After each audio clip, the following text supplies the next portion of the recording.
Se trata de Cristo. Quiero invitarlo en esta mañana a que usted esté muy atento a este hermoso pensamiento que el Señor me ha regalado para el día de hoy. Y una vez más les puedo decir, no soy yo, es Él. No es el predicador de turno el que figura, no es la persona que se coloca en pie en esta mañana aquí para decir que soy yo. Como siempre les he dicho, me gustaría predicar allá detrás donde no me vean, para que logremos entender en el corazón y en la mente, poder concebir de una manera segura de que quien habla aquí es Cristo. El Señor me regalaba en esta semana un pensamiento y tengo que contarle algo. Las 3 veces que me he sentado a tratar de darle forma y estructurar lo que Dios me ha regalado para esta mañana, no he podido contener mis lágrimas y en esta mañana espero poderme mantener sin llorar frente a ustedes. Porque cuando a medida que usted se da cuenta y empieza a ver la grandeza de la vida de Cristo, se empieza a producir en el corazón del hombre todo el tiempo un enamoramiento. Y en esta mañana es algo sencillo. Tal vez usted dice, ya lo sabía. No importa saberlo, importa es comerlo en esta mañana. Por eso el Señor me ha permitido titular este pensamiento de la siguiente manera: vida de reyes y sacerdotes. Vida de reyes y sacerdotes. Libro del Apocalipsis, capítulo 1, versículo 5. Voy a leer la preciosa palabra de Dios en esta mañana en el nombre del Padre, del Hijo y del Espíritu Santo de Dios. Dice de la siguiente manera, mira, ahí está en la pantalla: y de Jesucristo el testigo fiel, el primogénito de los muertos y el soberano de los reyes de la tierra, al que nos amó y nos lavó de nuestros pecados con su sangre. Siguiente: y nos hizo reyes y sacerdotes para Dios su Padre. ¿Qué tal si dice conmigo? A Él sea gloria e imperio por los siglos de los siglos. Amén. Denle un aplauso a Jesús.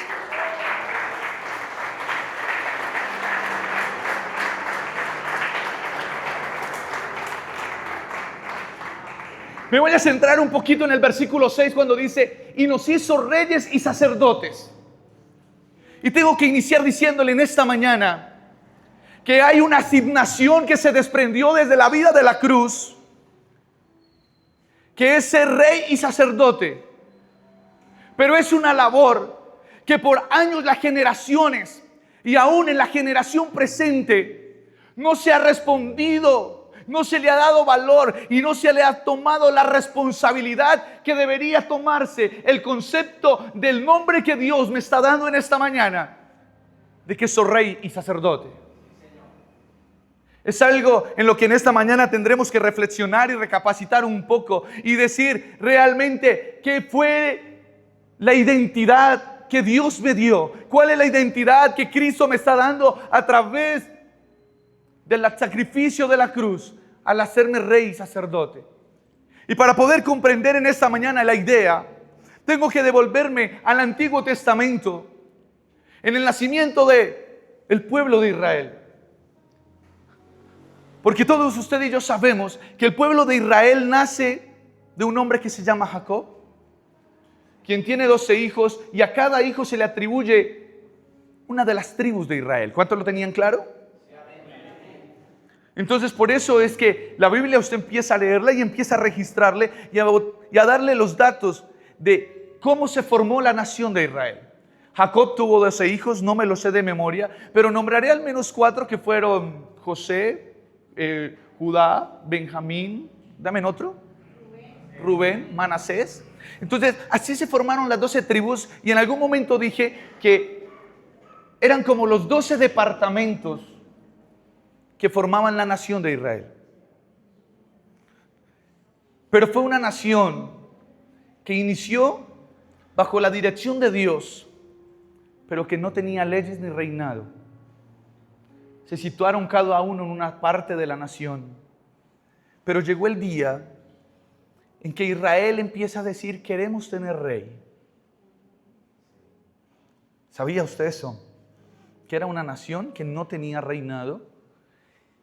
Israel empieza a pedir rey y empieza a decirle al profeta: queremos rey. Porque el profeta Samuel estaba y direccionaba al pueblo, pero Israel quería un rey.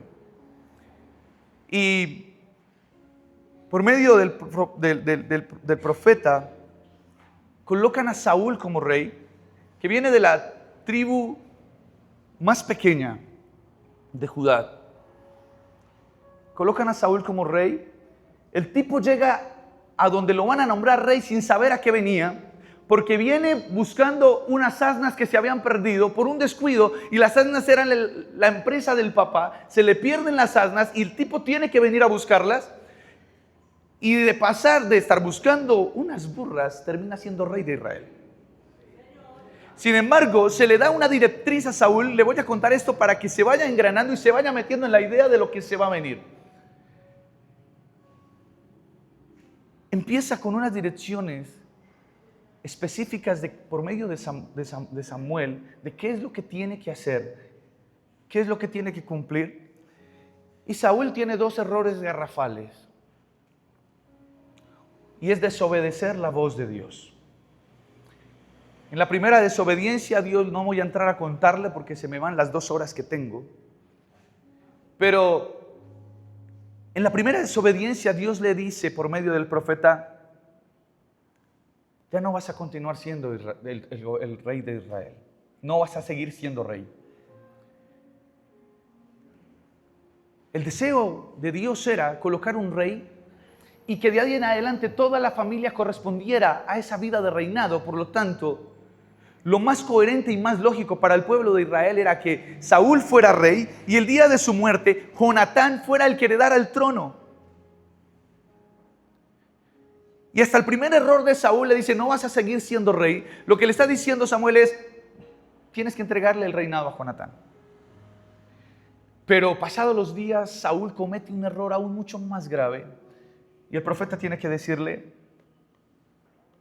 ya no vas a ser rey, ni tú, ni ninguno de tu casa, ni ninguno de tu descendencia, ninguno de tus hijos va a ser rey.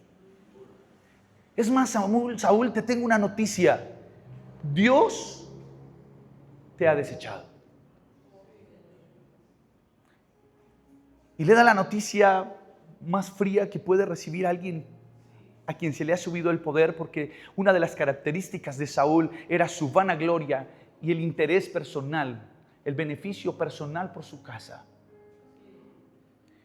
Y le dice Samuel a Saúl: Dios se ha provisto de rey, y del hombre que se ha provisto es un hombre conforme al corazón de Dios.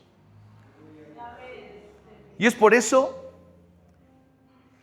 que David llega a ser rey de Israel, un hombre conforme al corazón de Dios.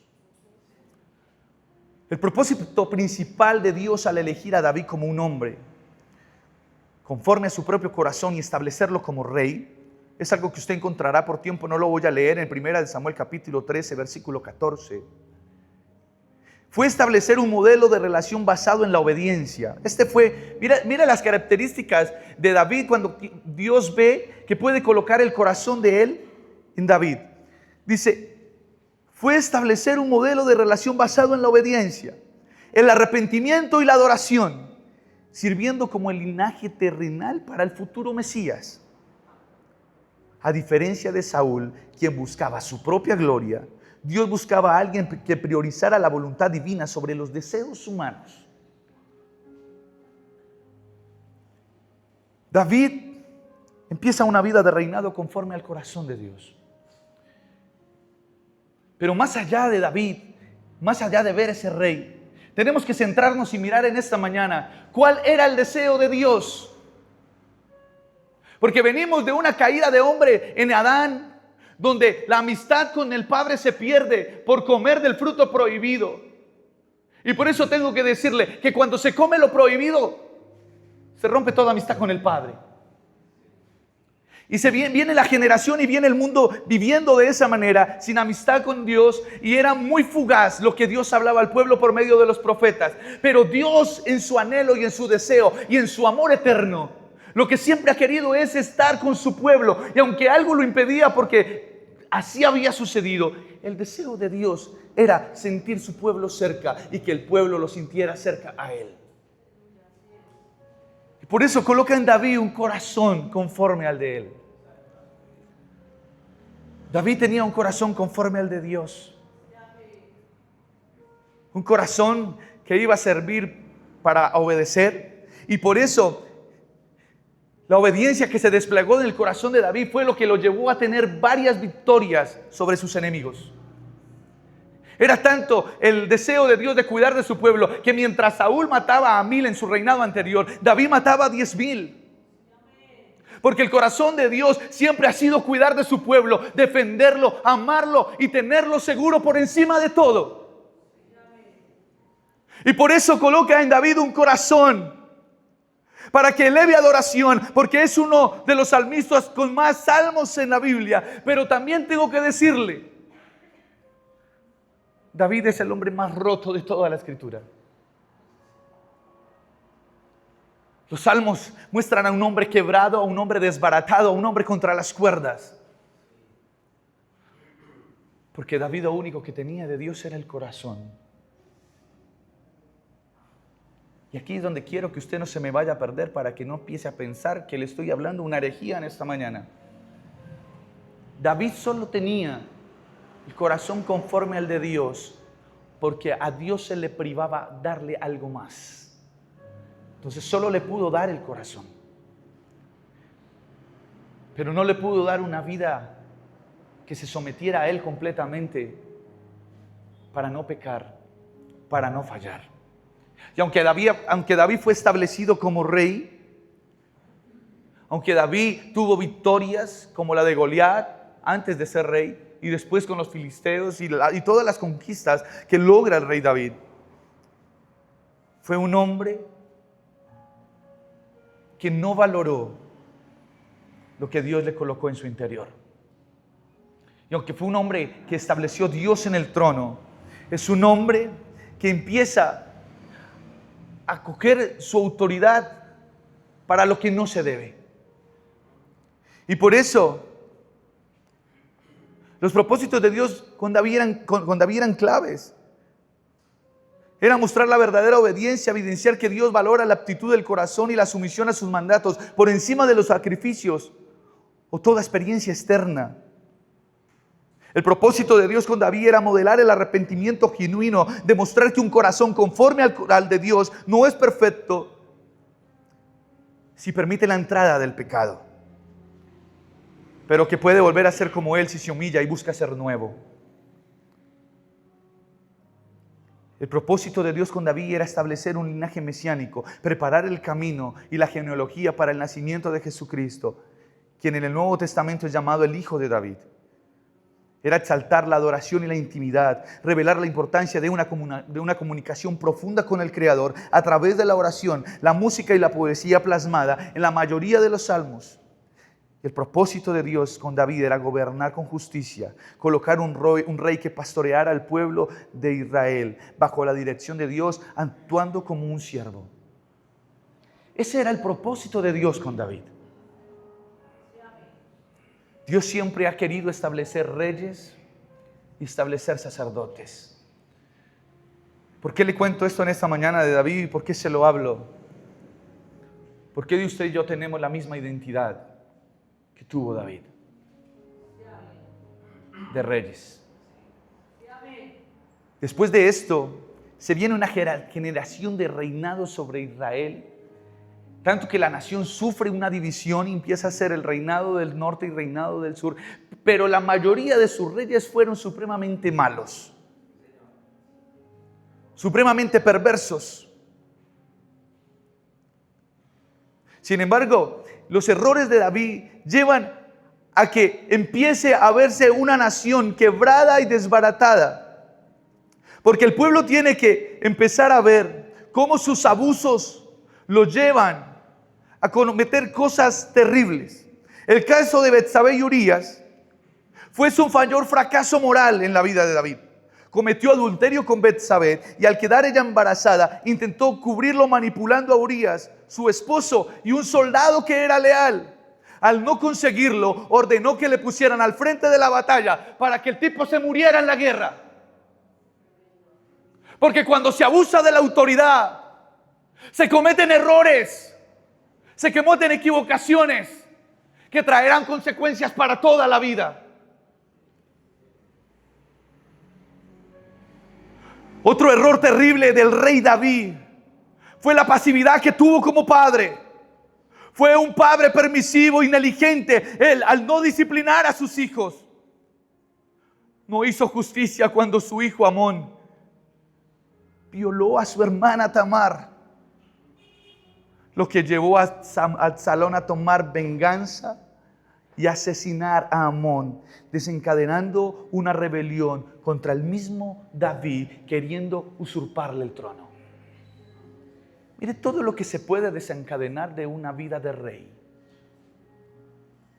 Ya ahorita usted comprenderá por qué todo esto. David hizo un censo por orgullo. Ordenó contar al pueblo de Israel, lo cual fue motivado por la soberbia y su autosuficiencia, en lugar de seguir el procedimiento establecido en la ley de Moisés sobre el rescate por cada persona. Aunque tenía el corazón de Dios, fue alguien que se dedicó a las mentiras y a los engaños. Durante su etapa huyendo del rey Saúl y viviendo en territorio filisteo, recurrió repetidamente a la mentira y a la simulación para protegerse. ¿Qué con esto? No se trata de que Dios estableció a alguien por rey y de ahí en adelante, como Dios me estableció, mi vida va a ser color de rosa y todo está atado a que me vaya bien. Quiero que a medida de que avancemos en esta mañana, usted empiece a motivarse en su corazón y a reflexionar de que si yo soy rey, sacerdote, como me lo dice Apocalipsis, ¿qué estoy haciendo yo con esa posición y esa identidad que me está dando el Padre? Porque si yo soy rey en la vida de su Hijo, en este reino poderoso de gloria, soy rey, quiere decir que a usted y a mí Dios nos ha colocado sobre reyes en la tierra, pero sobre todo, escuche esto, como reyes de nuestra casa. ¿Qué estamos haciendo con esa vida de reinado? El corazón de Dios solo se puso en David, pero no se puso nada más, solo el corazón. Y por eso fue lo que lo llevó a David a equivocarse de esta manera. Aunque era un tipo que se arrepentía y se levantaba. Hoy en día la incoherencia de la vida de David no puede ser la incoherencia de nuestra vida. Porque la vida hoy no se trata de caer, levantarse y volver a caer. La vida hoy se trata de aceptar las palabras del que murió en la cruz, que me dice: levántate y no peques más. Dios nos está estableciendo como reyes en nuestra familia y en nuestra casa para que vivamos una vida de reinado. Y me voy a adelantar un poquito al final del mensaje para que entienda por qué le estoy hablando. Una vida de reinado donde lo expresemos a Él como Rey viviendo dentro de nosotros. Para allá vamos. Se desencadena en el pueblo de Israel unos reinados terroríficos y terribles, que tal vez, mi amado, son algunos de los casos que usted y yo hoy estamos viviendo sin darnos cuenta, o tal vez intencionalmente lo vivimos y no nos hemos permitido o dado la tarea de leer que en algunos de nuestras casas y familias tal vez, y ojalá yo esté equivocado, nos identificamos como estos reyes. ¿Me está entendiendo?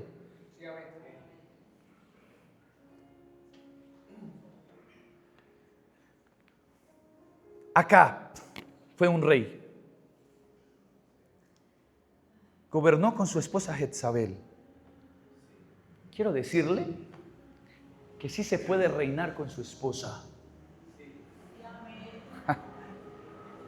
Su esposa no es menos que usted, ni su esposa es más que usted. En Dios pueden gobernar y reinar los dos, porque es la vida de Cristo ahora morando en nosotros. El tema es, familias y esposos que están en esta mañana, en este lugar, ¿cómo estamos respondiendo nosotros a este llamamiento de reinar en pareja sobre nuestra casa y sobre nuestros hijos? Porque Acab reinó y gobernó con su esposa Jezabel. Pero lo que promovió a Acab y a Jezabel nunca fue la obediencia a Dios. A Acab y a Jezabel nunca lo promovió el deseo de ver una nación rendida a los pies del Padre, sino que conjuntamente promovieron el culto al Dios falso Baal y mataba a cuanto profeta se levantaba.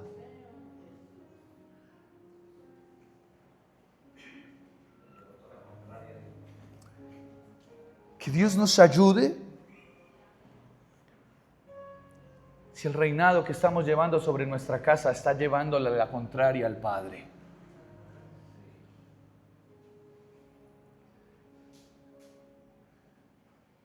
Y se lo voy a soltar de esta manera porque no me lo aguanto.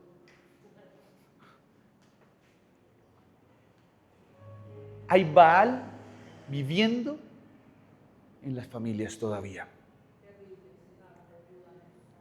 Y hay padres que están viviendo una vida de reinado, llevando a sus hijos a Baal. ¿Cuándo se lleva a los hijos a Baal? Tranquilo, no vayas a la iglesia, quédate en casa.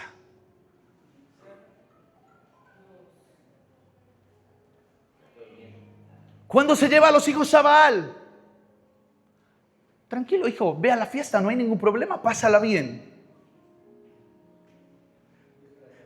Se lleva a los hijos a Baal cuando no se toma la iniciativa de decir, ven hijos, tengamos un tiempo de comunión, leamos la palabra juntos y oremos juntos a Dios. Se lleva continuamente la familia a Baal cuando preferimos sentarnos por horas a ver una serie de Netflix, que no está mal, vívelo, disfrútalo, pero que eso no sea mayor que el tiempo que puedes tener en relación en tu familia, para tener un tiempo de intimidad con Él, que es lo que realmente vale la pena. Pero tristemente hay generaciones de hoy, hay familias en el hoy, que se están identificando con Acab y Jezabel, llevando su familia a otros dioses y no al Dios verdadero. Y eran reyes puestos por Dios, establecidos por Dios. Fue la voluntad de Dios de que Acab y Jezabel fueran reyes en Israel. Así como ha sido la voluntad de Dios ponerte en la familia en la que estás. Tú no estás en la familia que decidiste, estás en la familia que Dios quiso establecerte. Pero desde ahí tienes que en esta mañana empezar a mirar cuál es el valor y la responsabilidad que le vas a dar a este llamado de reyes y sacerdotes. ¿Qué vida de rey y sacerdote te vas a empezar a dar? Y no he entrado al sacerdocio. Manasés reinó en Judá. Llevó al pueblo a la idolatría extrema, a la magia. Llevó el pueblo a la idolatría extrema. Quiero decirle, la idolatría ya hoy en día ya no es ni siquiera la reverencia a una imagen. Esa fue la idolatría de nuestros abuelos. La idolatría de hoy es amar más el dinero que a Dios. La idolatría de hoy es amar más lo terrenal que a Dios. La idolatría de hoy es priorizar mi negocio por encima de Dios. Hay gente que idolatra su negocio. Y se lo digo con amor y respeto, no porque yo no tenga negocio viva envidioso de usted. No, lo felicito, ojalá tenga harta más que yo. Sería el hombre más feliz sobre la tierra viéndolo a usted viviendo lo que yo no puedo vivir tal vez en esta tierra. Pero todo en la vida del hombre, lo que se pone por encima de Dios es idolatría. Por eso, mis amados, no sé si en esta mañana hay alguno que tenga que identificarse con el rey Manasés, diciendo, ¿qué estoy idolatrando yo más en mi vida que no pertenece a lo que Dios quiere?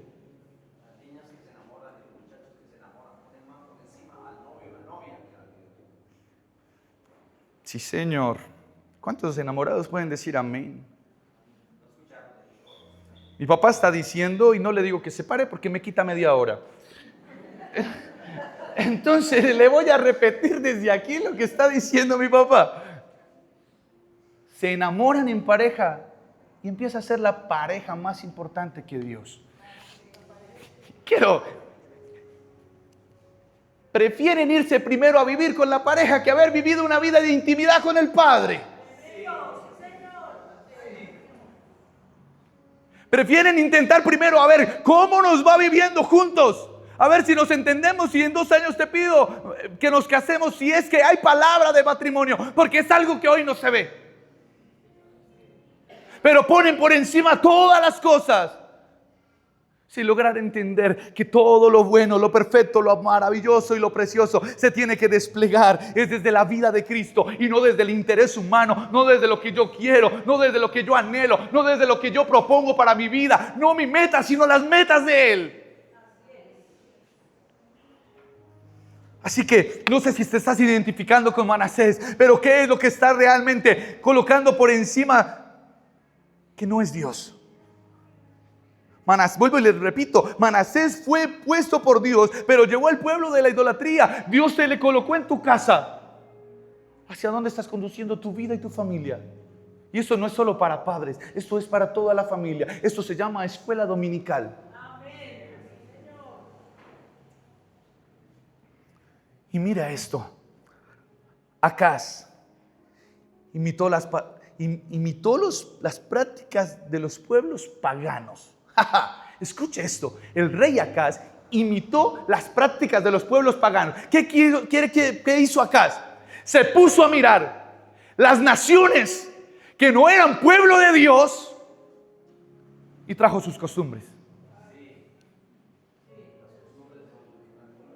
Se puso a mirar las naciones de alrededor. Y como no había nada bueno, o tal vez había en esos pueblos algo bueno, no le interesó. Se interesó por lo malo y fue lo que trajo a su nación. Por eso hoy tengo que decirte, ¿qué lugar y en qué mesa te sientas? ¿Y qué estás comiendo?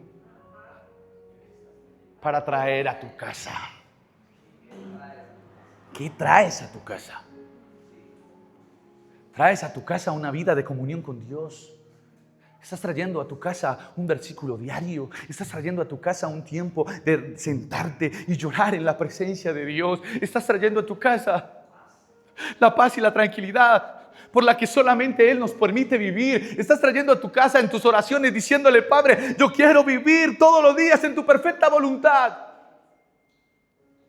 O estoy trayendo a mi casa la maledicencia, o estoy trayendo a mi casa las malas costumbres que veo en mi vecino.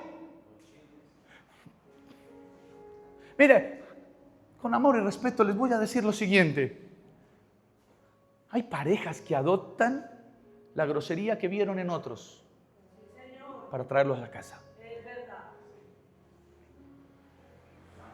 Por eso tengo que decirte, ¿de qué mesa estás comiendo? ¿Y en qué reuniones estás? ¿Qué tal si le das un aplauso a Dios?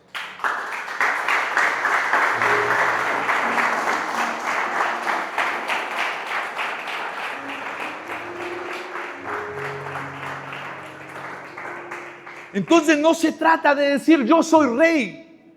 Acá es decir, ¿qué estoy haciendo con mi reinado? ¿Cómo estoy respondiendo a esto, Joanita? Me perdone si me voy a pasar hoy, pero no voy a determinar así, mi hermano, que perdóneme si me paso 10 minutos hoy, aunque me quedan 12 para las 9 y 10, es decir, 9 y 20. Me lo regalan. Sacerdocio. Y eso que estudié muy poquitos, porque si no se me vuelve esta vaina de 3 cultos y mi papá ya hoy está diciendo que no lo dejo predicar.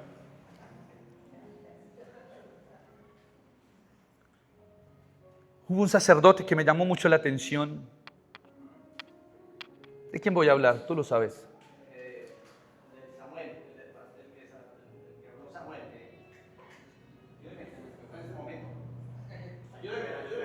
¿De qué sacerdote voy a hablar? El que le dijo a Samuel, el Señor te llama. Elí. Allá en el libro de Samuel. Voy a hablar en esta mañana del sacerdote Elí. El propósito de Dios al establecer a Elí como sumo sacerdote era el guiar espiritualmente a Israel. Mire la responsabilidad que empieza a desplegarse sobre este hombre.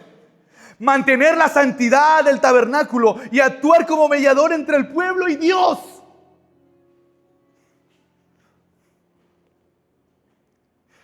En una época de profunda crisis moral.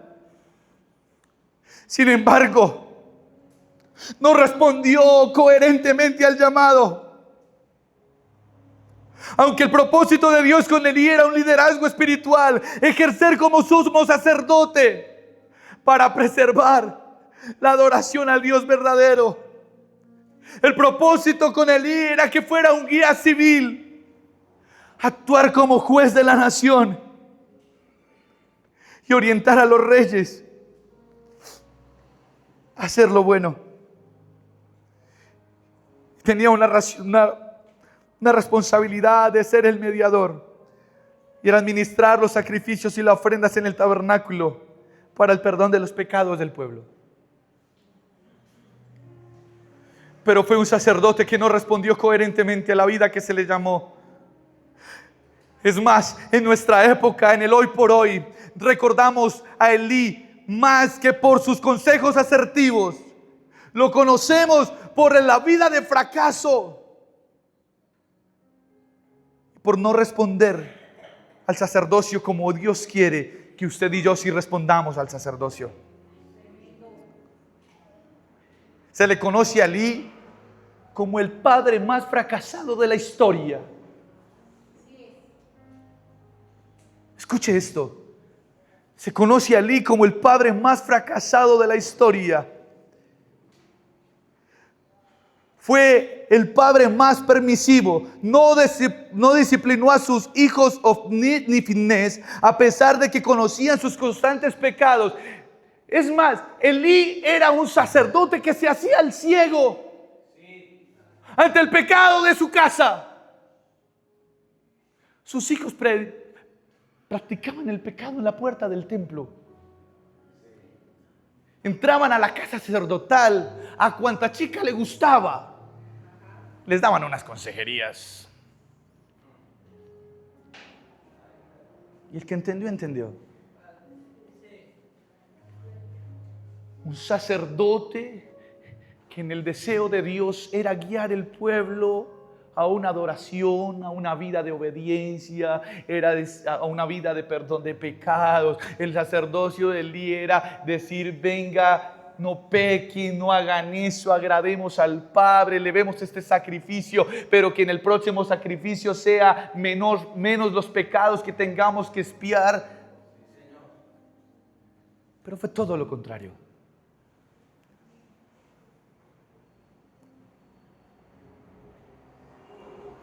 Uno de los pecados grandes del sacerdote Elí, escuche esto, fue honrar a la familia por encima de Dios.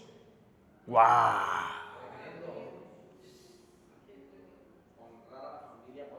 Honrar a la familia por encima de Dios. ¿Qué atrevimiento el de este tipo?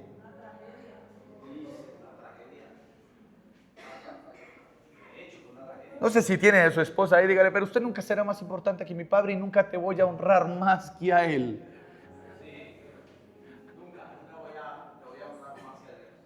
Con amor decirle: bájate de esa nube. Primero Dios.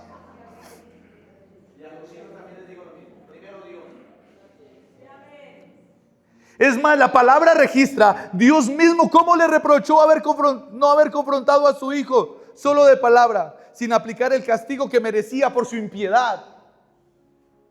O sea, usted sabe que es que Dios establezca un sacerdote y tenga que venir a decirle: ¿por qué no estás corrigiendo tu casa?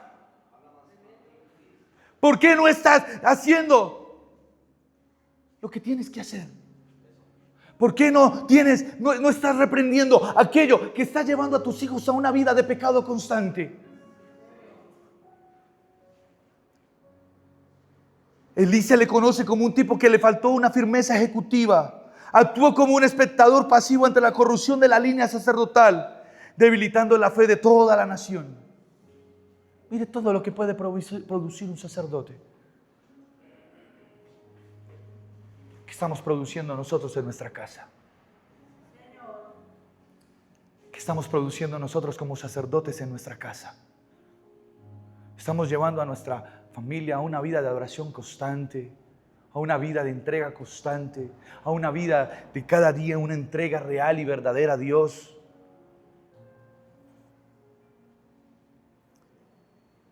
A Elí se le conoce como el hombre con una de las mayores cegueras espirituales posibles. Porque aunque era un sacerdote establecido por Dios, perdió la capacidad de percibir la voz y la dirección de Dios, al punto de confundir el dolor de Ana con una embriaguez. Y le dejo ese punto para que lo estudie, a ver qué fue lo que pasó con Ana. Y usted va a decir: wow, ¿hasta dónde llega alguien que no responde al sacerdocio? Esto fue la vida de reyes y sacerdotes antes de la cruz. Y aquí inicia mi mensaje. ¿Qué tal la introducción? Muy buena. Aquí inicia mi mensaje en esta mañana. Mateo 18, versículo 37.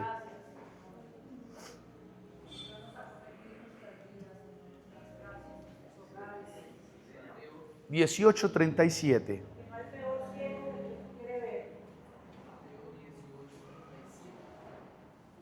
No está. Wow.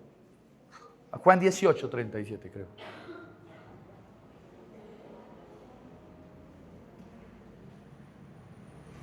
Ok, estoy mal con la cita. Es Juan, libro de San Juan, capítulo 18. Ahí en la pantalla está para que no perdamos tiempo. Mire esto. Le dijo entonces Pilato: ¿luego eres tú rey? Respondió Jesús: tú dices que yo soy rey. Yo para esto he nacido y para esto he venido al mundo, para dar testimonio a la verdad. Todo aquel que es de la verdad oye mi voz.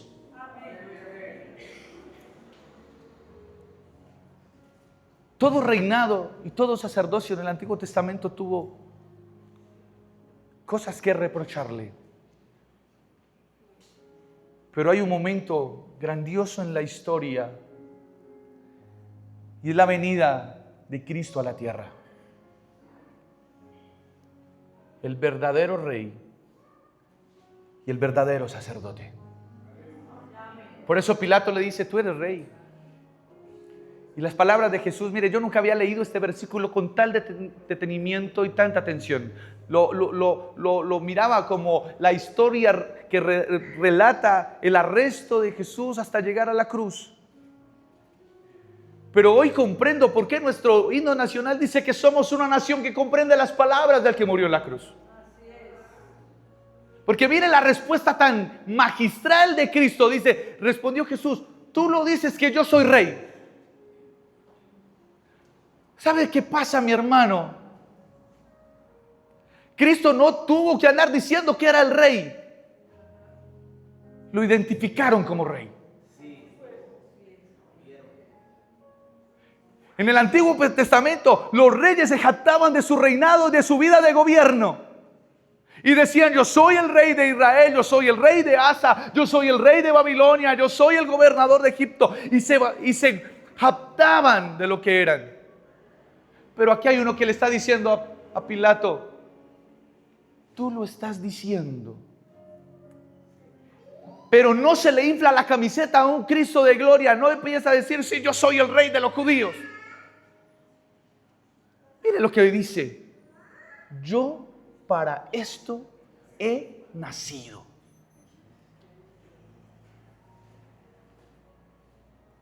Hay uno que nació para reinar toda la vida. ¿Sabe qué es lo más precioso? Que tiene la fiel intención y la más grande intención de nacer en tu interior. Para reinarte toda la vida. Por eso tengo que decirles, mis amados, que Cristo es el Rey y sumo sacerdote más glorioso de toda la existencia. Le sigue diciendo, y para esto he venido al mundo. Esto a mí me sacude la cabeza de una manera tan grande, de que la intencionalidad de Jesucristo nunca fue venir para irse. Fue enviado al mundo para quedarse y por eso está hasta el día de hoy.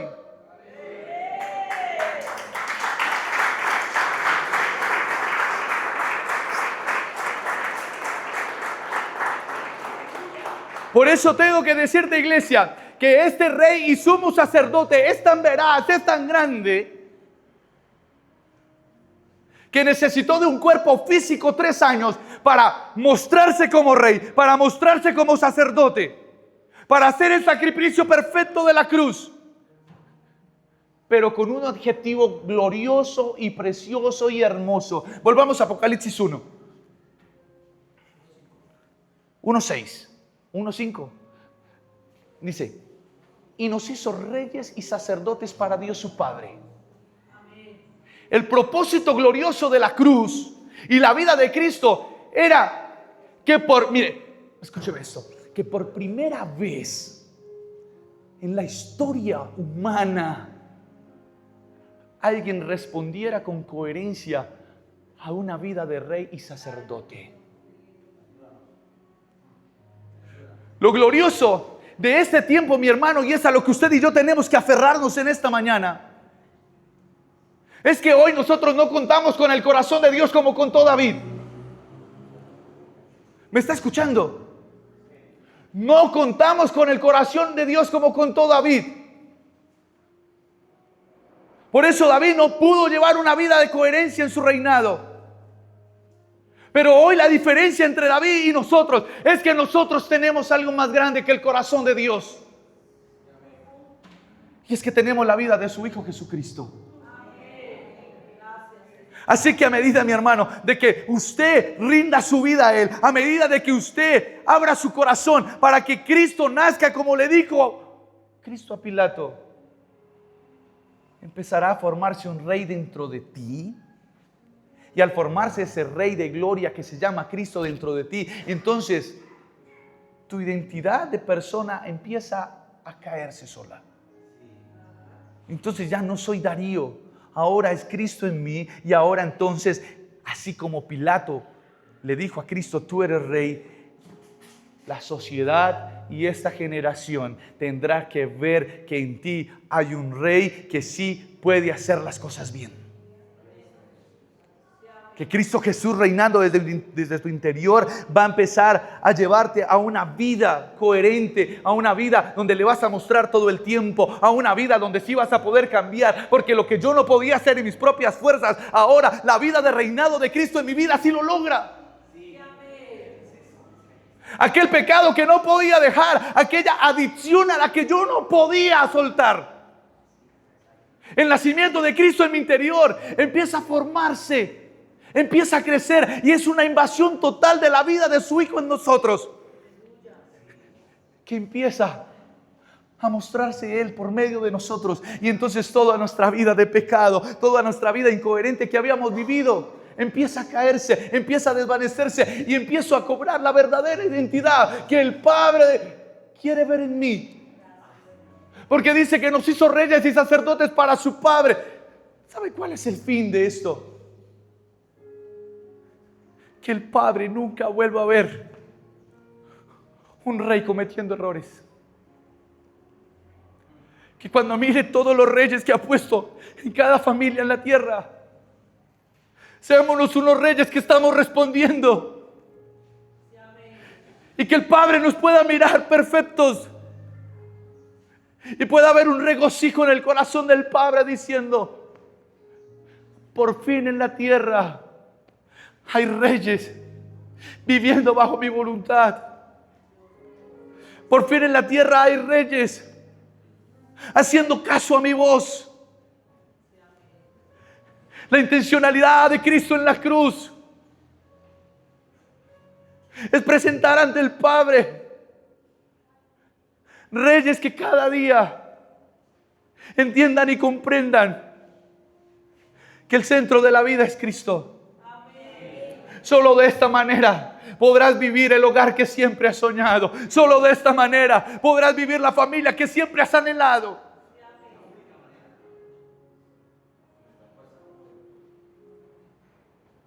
Por eso tengo que decirte que hay unos ejes principales de la vida de reinado de Cristo en nosotros. Y el Rey de Reyes lo que quiere es gobernar tu corazón, iglesia. Quiere apoderarse de tu mente y derramar de su Espíritu Santo para que continuamente camines en la verdad.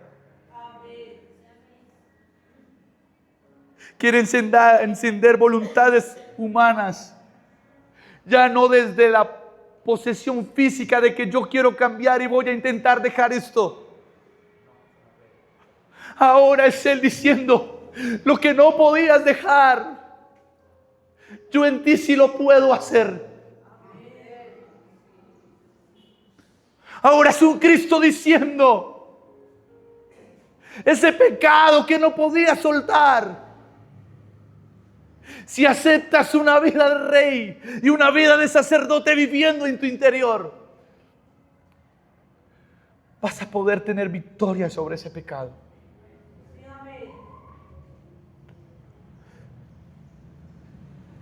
Cuando el rey y el sumo sacerdote viven en nuestro interior, podemos tener claro que podemos vencer al enemigo, que podemos hacerle frente a la tentación y que podemos huir del pecado. Cuando empezamos a vivir una vida de reyes y sacerdotes, se va de nosotros toda maldad espiritual. Se va la muerte. Empezamos a sufrir un traslado, porque antes vivíamos una vida de reinado, haciendo lo que no estaba bien. Pero cuando Cristo empieza a vivir dentro de nosotros, entonces empieza a haber un traslado. Y nos empieza a trasladar de la muerte a la vida, de la maldición a la bendición.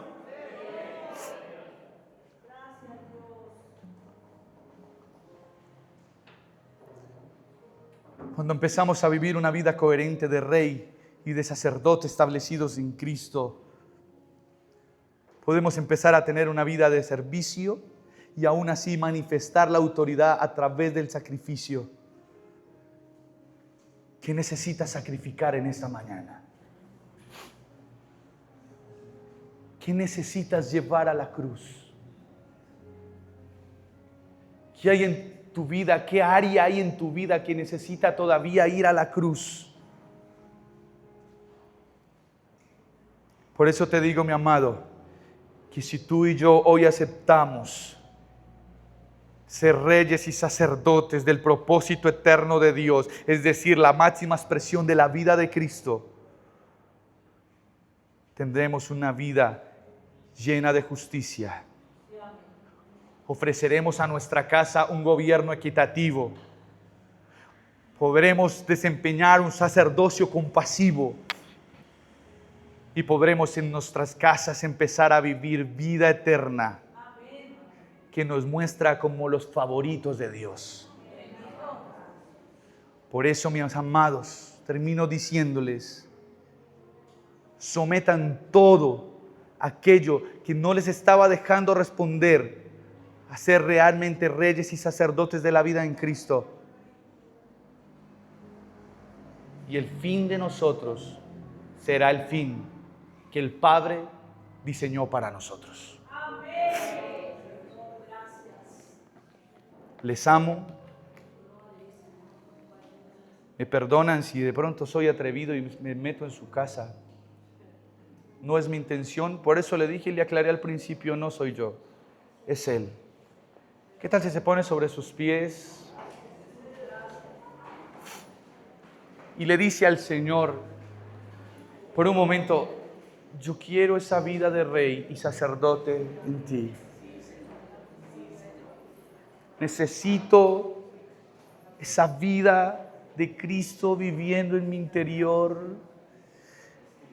Necesito la vida de tu Hijo viviendo en mi interior para poder vencer aquello que el mundo todavía vencía en mí y que no me estaba dejando responder a este llamado de reyes y sacerdotes, que es la finalidad de cómo Cristo me presenta al Padre.